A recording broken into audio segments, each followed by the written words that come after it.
It's like Christmas again.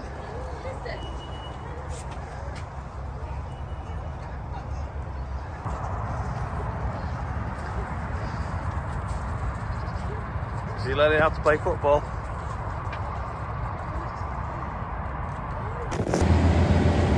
Chipper's running. Now, we didn't have time to, because it was broken, sorry, we couldn't do any double chip the other day because we put it through trigs before it goes to the boiler. So what we've done is we've dried it wet. Sorry, we've dried it big, single chip, and then we've just thrown it through here now and double chipped it into the bay. But it's just made it a little bit dusty.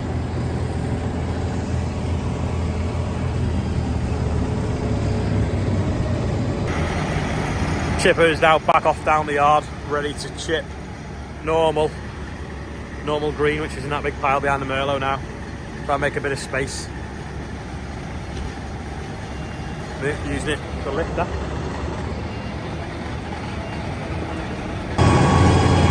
Blue skies and the chipper running great. That's what we like to see. It's been a bit of a depressing week last week with that not working.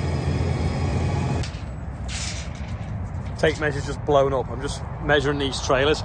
I bought them to cut down and turn into straw trailers. Never got round to it 2 years ago. I don't know if to sell them on or not, but the council have just rung me up to see whether they could put the banner that we had on the tractor on the side of one of them to promote something for them that they've got coming up. So maybe we'll use them for that first. But I've got one there and one there. Christine's got a new hat. So have I. Went dark last night, so they've got the sort of this top corner to do. Normally you'd start at the top and work your way down, but I don't know, I wasn't cleaning it. Day 2 of the combine washing. All this just for people coming to have a look on Saturday. I hope they appreciate it.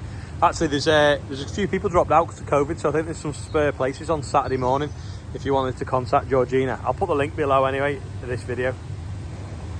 Simon's here for chip on the monster trailer Brogan. Me and Sam are now off to move some straw on Black Beauty with the mini merlo.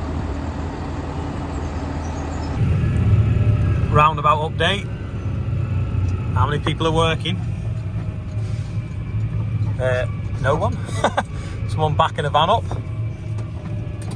See, it's looking a little bit round now. Yeah, I think the most people I've ever seen working on that is 4, so I don't know why they didn't put 12 people on it and build it in sort of 6 months instead of 18 months. We put the mini mill on the trailer to bring it up here so we don't have to go around that big diversion where they're building the roundabout twice. So, well, with that, because it only does 40k, that does 65k. So when I go home, I can take the shortcut. So we'll load it with straw, take it to the riding stables. Hopefully, flip this lever here, drop the ramps, that lever. They're going down slowly. Then drive this off. Looks big from this angle. Mini merlo. Probably been better when it's flat off the down. Right, and then drive it off and I'll put the wedge up. So just run off the ramps. Not slip, hold. Lift the ramps back up now. And then, well, you can do the wedge at the same time, can't you?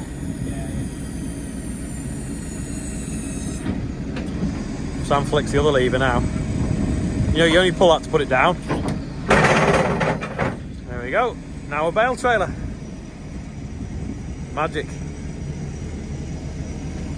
I'm just going to start loading it and Sam's going to finish off and I'm going to have a look how the wheat's growing. So he's just moving the straps out of the way.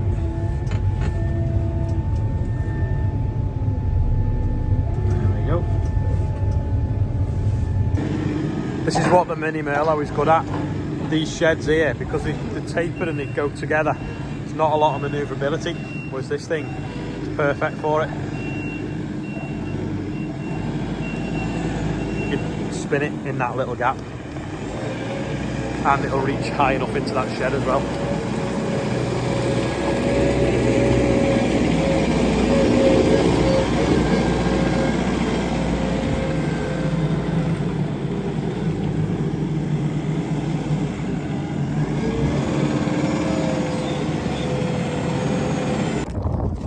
Hope you can hear me all right and it's not too windy. This is a field of wheat after oilseed rape. As you can see, all the stalks are still standing up of the oilseed rape.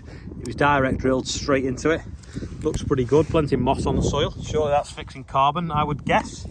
Someone that'll know more will be able to tell me that. Plenty of spiders' webs, so that means that they're eating the aphids.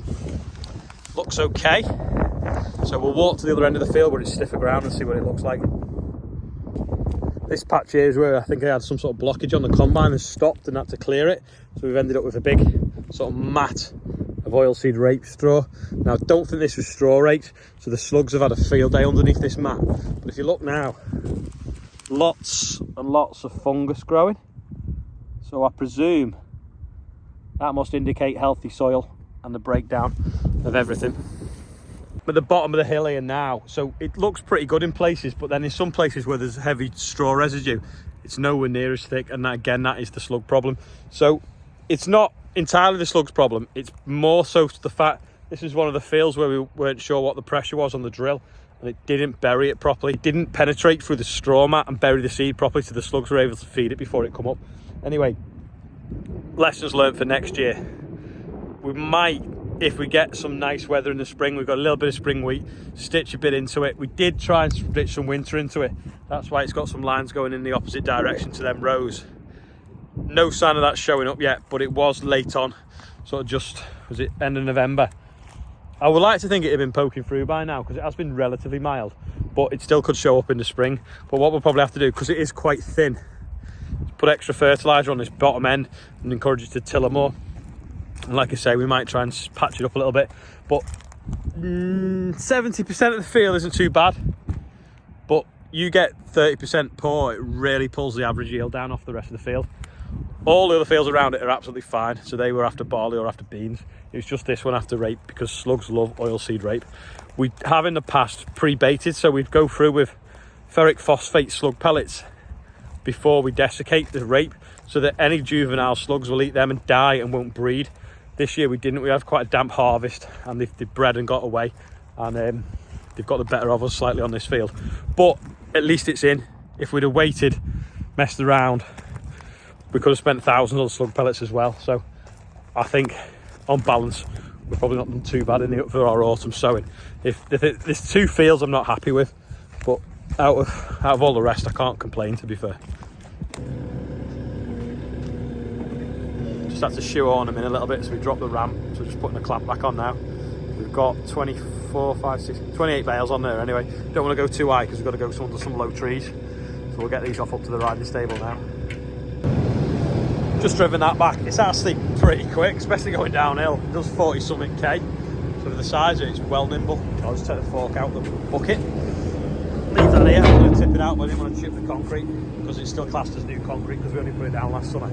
I don't know if anyone else does that, but if you ever lay any concrete, it's called the new concrete for about 10 years. And if you ever put a shed up, it's called the new shed as well for 10 years. Got a big box. Guess what's in it? Is it what it says it is?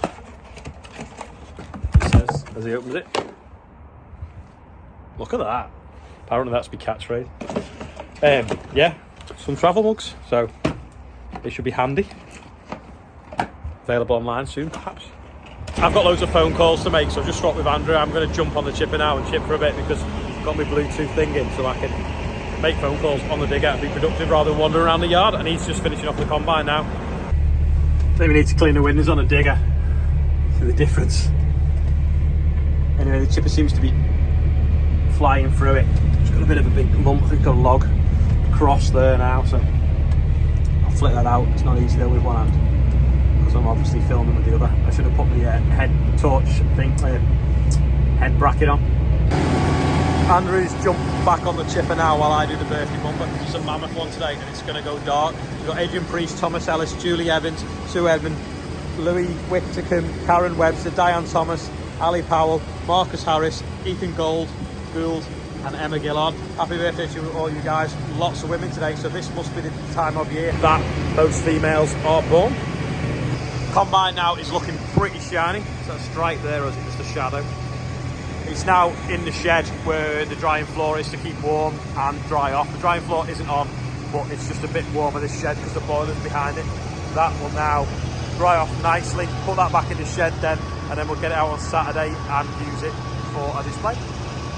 So remember yesterday I was talking about the land recovery scheme and all the different schemes that are coming out that aren't really accessible to farmers and small landowners unless you're like huge estates. There's a guy, Isaac, that started a petition for it to get looked at in Parliament, but I think it needs 10,000 signatures for it to be looked at. So we started it yesterday. Well, it come live yesterday. It's got 280 signatures so far. I'll put a link under this video. Have a read of it, and if you're up for it, sign it as well. And if you can get it over 10,000, this will be discussed in Parliament. Hopefully we might get a little bit of change. I forgot to show you what are in the boxes this morning. So we've got these hats with the light on. Normal beanie hats, fleecy hats, hats with a bobble, hats with another bobble that are fleecy inside, and them. So these are sort of like, so I want to say prototype. So I've got a few of them now. So gonna try them and see how they go. But maybe available soon. Chester's chewing my border suit. Thank you, Chester. Oh yeah, pens as well. But yeah, if anyone's interested in any of the hats, leave a comment of what you think are the best. So from me and the mutt, that is it for today, and I will see you tomorrow.